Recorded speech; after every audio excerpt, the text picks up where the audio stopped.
Guys, বৃক্ষরোপণ কর্মসূচি সরকার থেকে পালন করা হচ্ছে। আয়োজনে আমাদের ঢাকুরিয়া প্রতাপকাঠি মাধ্যমিক বিদ্যালয়। এখানে আমার স্টুডেন্টরা রয়েছে।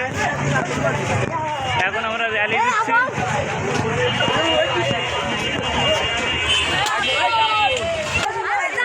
আমরা জানি যে গাছ আমাদের অক্সিজেন দেয়, তাই না? আমরা গাছ থেকে অক্সিজেন পাই।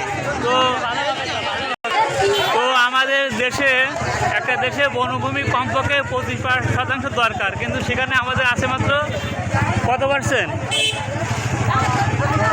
খুবই কম, তাই না? তো আমাদের জলবায়ু প্রতিরোধে আমাদের কি সতর্ক হতে হবে? তা আসুন আমরা সবাই মিলে বেশি বেশি করে গাছ লাগাই এবং পরিবেশ বাঁচাই। আমাদের র্যালি এইমাত্র শেষ হলো।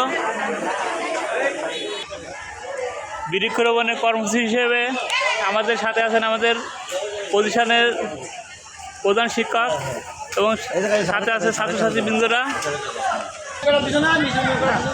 তো আবারও বলছি, যাই হোক, সবাই বেশি বেশি করে গাছ লাগান, পরিবেশ বাঁচান। সবাই ভালো থাকবেন। আসসালামু আলাইকুম।